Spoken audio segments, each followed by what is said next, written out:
Then who did it? It can't really be Shi, right? Who cares who did it? When Shi stood up and took all the blame, Mother Shi would naturally not continue to struggle. The banquet continued as usual. System, congratulations host, female supporting storyline mission completed. Shi asked, then what's the reward? The system was surprised, isn't being alive the biggest reward? She was speechless. Because what the system said actually made sense. When the guests were almost gone, the Shi family all stayed in the living room. It was obvious that they were going to hold a 3-session trial against Ningyu and Shi. Shi sat on the sofa, ready to be judged by the others. Ningyu wasn't someone who would shut up and suffer a loss. She released the surveillance footage from the second-floor corridor. She hugged her shoulders and said, during the time I was not at home, only this maid entered my room. Since I did not cut the dress, it could only be her. Shirsu looked at the maid and said coldly, be honest. Did you do it? The maid insisted that she did not do it and said, Miss Ning, I have never offended you. Why did you frame me like this? I have never touched that dress before. Father Shi frowned. All right, this matter ends here. Stop talking about it. Shirsu's gaze swept over the few of them. At this moment, the sound of a police siren came from outside the door.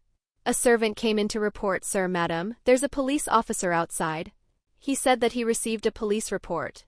Father Shi was slightly surprised. What police report? I didn't call the police. Ningyu sat on the single sofa and stood up. I called the police. Everyone's gaze fell on Ningyu. Ningyu chuckled as if the ice and snow had melted and everything had come back to life. My clothes were cut by someone. Naturally, I have to call the police. If there was a problem, of course, they had to look for the police officer. When the maid heard that Ningyu had called the police, her hands could not help but tremble. Shirsu was paying attention to the maid's reaction. When he saw that she was trembling, his heart sank. He said to the servant, invite the police officer in. The maid's body trembled. She yawned and continued to watch the show. When the police officers came in and heard the whole story, they felt a little disdainful. Wasn't it just a piece of clothing? How boring. Ningyu added from the side, that gown cost more than 400,000 yuan. The police officers were no longer sleepy. Ningyu reminded, please help check the fingerprints on the box of the gown. The gown that was sent yesterday should only have my fingerprints on it. The maid said from the side, I also encountered it when I went in to clean. Ningyu smiled slightly. Didn't you say just now that you didn't touch my gown? The maid's face turned pale and she wanted to continue to quibble. After a series of checks, the police officer said, after the fingerprint comparison, we found the maid's fingerprints on the box. The scissors used to commit the crime were also found in the maid's room, and there were also fragments of the same material as the gown on it. The professional staff defeated the stupid maid in 1 second. The maid thought of something and hurriedly pointed at Shi. It's Miss Shi. Miss Shi told me to do this. Shi, who was eating melons, was sitting on the sofa. The pot came from the sky. Ningyu said indifferently, now you've only committed the crime of damaging other people's property. At most you'll be fined some money. If you fabricate facts to slander others, you'll go to jail. Not to mention, the one you want to slander is the little princess of the Shi family. The maid sat on the ground paralyzed. Mother Shi said angrily, how could you do such a thing? The maid looked at Ningyu with jealousy. Usually everyone drinks milk and coffee. After Ningyu comes, I have to grind soybean milk for her alone. Mother Shi was puzzled. Just because of this? Because she saw others suddenly rise to fame and was jealous. That's why she did such a thing. Sure, she had guessed the maid's thoughts. She asked Ningyu, usually she doesn't treat you well, right? Ningyu did not say anything, silently agreeing with Shi's words. The Shi parents were a little ashamed. They did not expect that they had wronged Ningyu. The police officers took away the maid. They needed to understand the details before closing the case. This clearly has nothing to do with you. Why are you helping me? Ningyu looked at Shi. At the banquet, Shi stepped forward to help Ningyu out of her predicament. Although Ningyu did not care, Shi's actions surprised her. Why? To give her a gown and let her pick out a necklace first. At the banquet, she would do anything to help her out. It's no problem. Shi waved her hand and yawned. If there's nothing else, I'll be leaving first. She still had to return to the filming set tomorrow. Han Chuan had been looking at his watch and winking at her. Those who did not know would think that he was blind. Since you're already home, just stay at home for one night. Mother Shi urged Shi to stay. Your room is cleaned every day. Shi thought of the large bed in her room. Then she looked at Han Chuan. Shi said, it's already very late. Mr. Han, stay at my house for one night. Why don't we go back tomorrow morning? Han Chuan exhaled. I still have pets to take care of at home.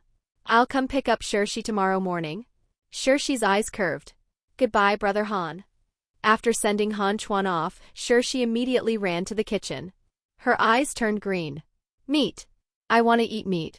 Seeing Shi like this, Ningyu completely dispelled the suspicions in her heart.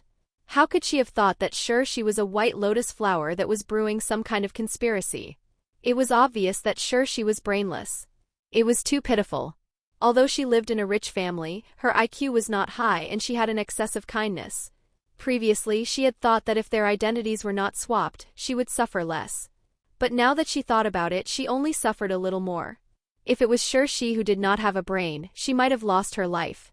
She was eating beef noodles with her head lowered, completely unaware that she was already a weak and stupid person in Ningyu's heart. Ningyu stroked Shi's head and said tenderly, eat more.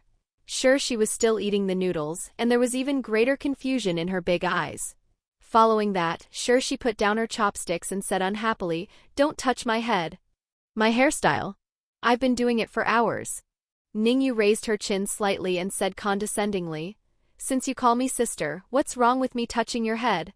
She widened her eyes in surprise. I didn't expect you to be such a heroine. Ningyu retracted her hand and said calmly, take your time to eat. I'm going back to my room to rest. She looked at Ningyu's back and felt that something was wrong. Logically speaking, she had replaced 18 years of Ningyu's life. Ningyu should not like her very much, right? Why would she still touch her head? The system guessed, maybe because you have a lot of hair, she can't help but to want a rub. What kind of stupid reason is this? After eating, Father Shi called Shi to the study room.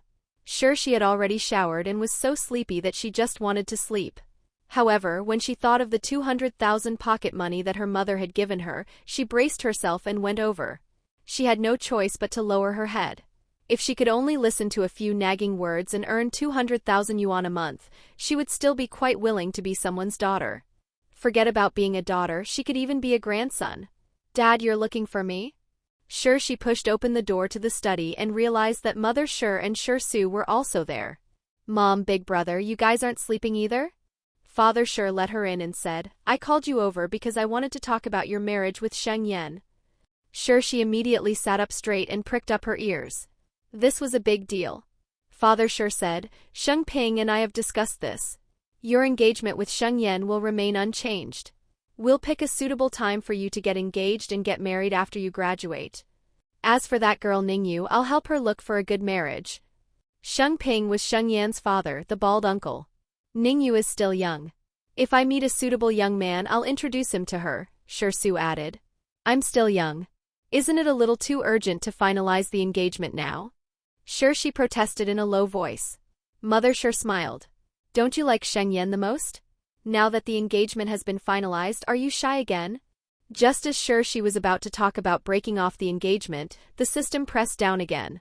System, according to the plot, you cannot break off the engagement with Sheng Yan now. Shi was furious.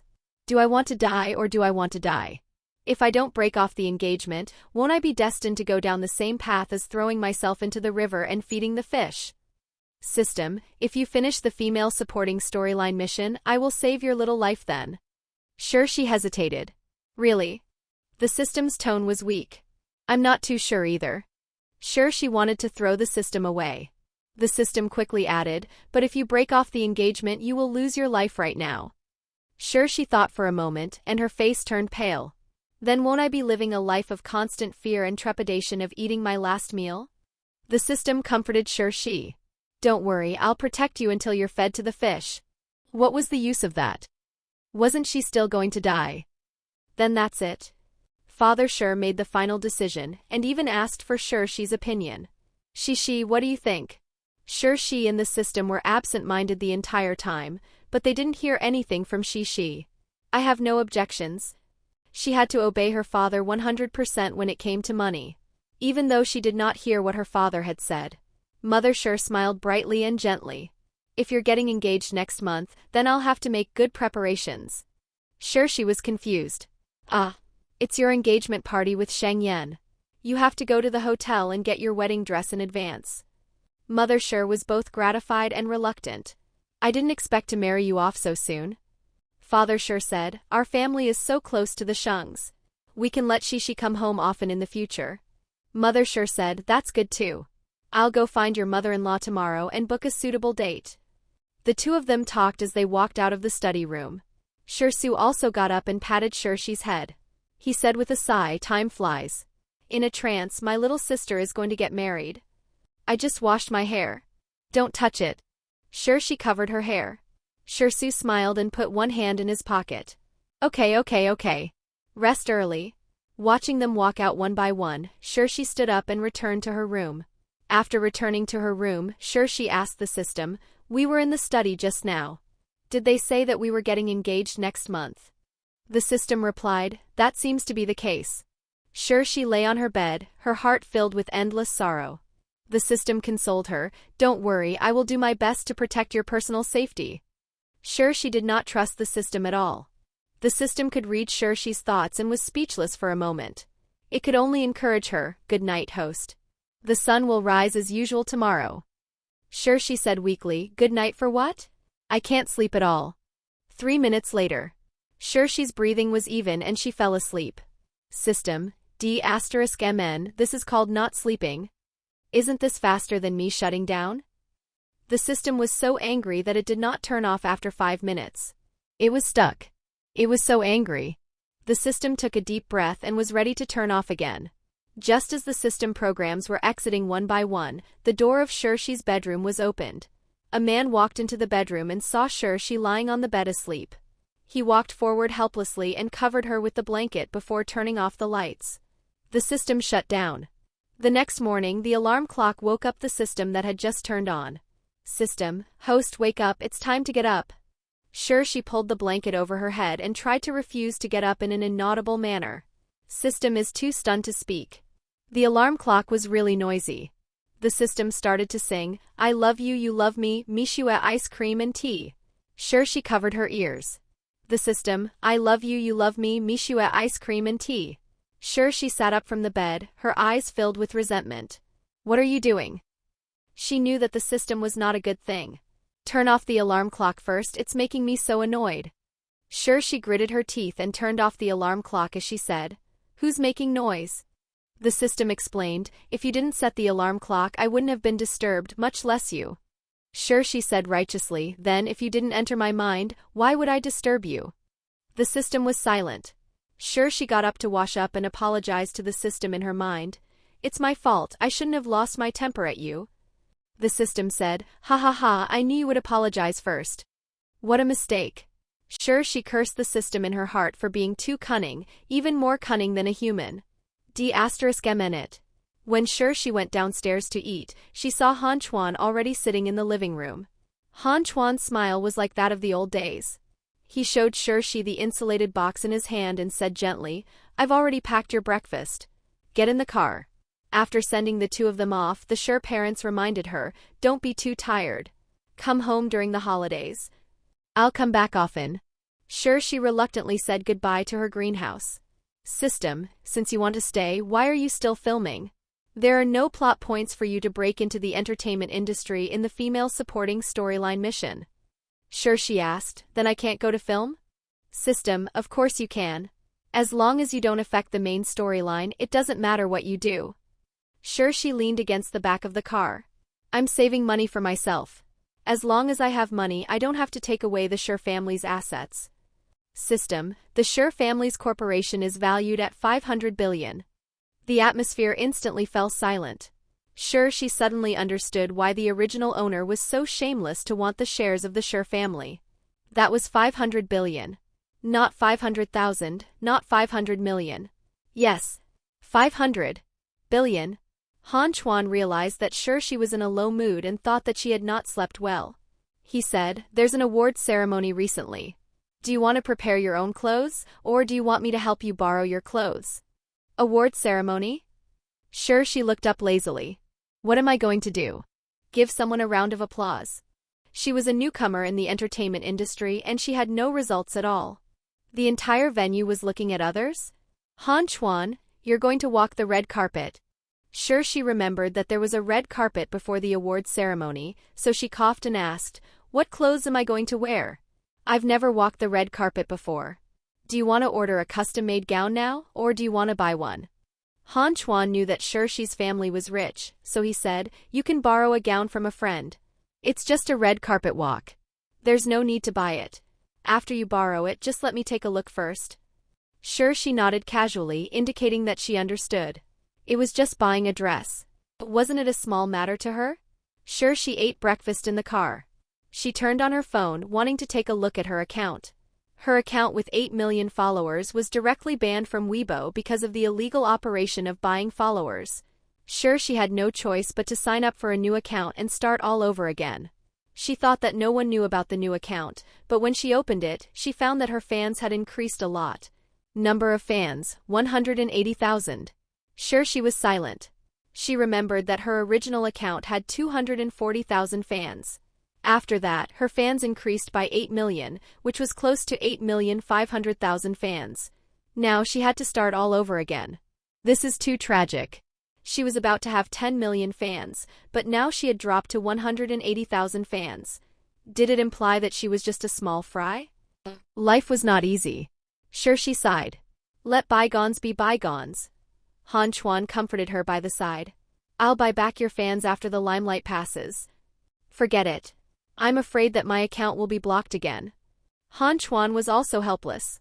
There were many celebrities in the industry who bought fans. How could Shirshi's account be blocked?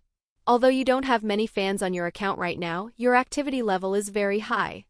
Han Chuan clicked on a line graph on his tablet and showed it to Shirshi. Shirshi looked at it and was silent for 3 seconds. What's this? Han Chuan was expressionless. This is the amount of interaction and reading on your account right now. Including the likes and comments on your first Weibo post, it has already exceeded 1 million. It's considered a very good result. The newly established fan club is an experienced fan. They will guide the fans who have just entered the pit well. Now you just need to do your business well and work hard at filming. I don't understand a single word. Han Chuan sent a few photos to Shirshi and said, "These are the photos I took for you when you were wearing your gown yesterday. Send them to Weibo." A message popped up on Shirshi's WeChat. She opened it and asked in surprise, "When did you take these?" There were photos of her sitting in the car and on the stairs at home, including those of her eating strawberry pudding. Some of them even she couldn't remember. Han Chuan lifted his chin slightly and said proudly, "A qualified manager is bound to be an excellent photographer." Shirshi cut him off mercilessly. "It's clearly because I'm pretty that I look so good." Han Chuan did not know how to respond. Although Shirshi was indeed very good-looking, did she not know how to be humble? Sure, she had already finished admiring her beauty and posted the photo on Weibo. At Shirshi, I want to be your sweetheart photo. Han Chuan took a lot of photos. She carefully selected 9 and posted a beautiful collage. After posting it on Weibo, she immediately received a reply from her fans. Sister is my sweetheart. Sister is super beautiful. Shishi's collage cured my unhappiness today. It's super sweet. I suspect that a fairy has come down from heaven. If I want to enter sister's fish pond, can sister give me a chance? When she saw the reply, she replied seriously, "Thank you for your support. I won't raise fish, haha." Ever since she knew that she would end up feeding the fish, she didn't even like to eat fish anymore. Let alone raise fish. Just thinking about it made her feel stifled. Shirshi's reply was instantly captured by her fans. I'm dying of laughter. Female artists nowadays are too cautious. They never raise fish when they are chased. Did Shirshi misunderstand? Did she really think it's a real fish pond? It's possible. Shirshi looks like her family is quite rich. Maybe there really is a fish pond.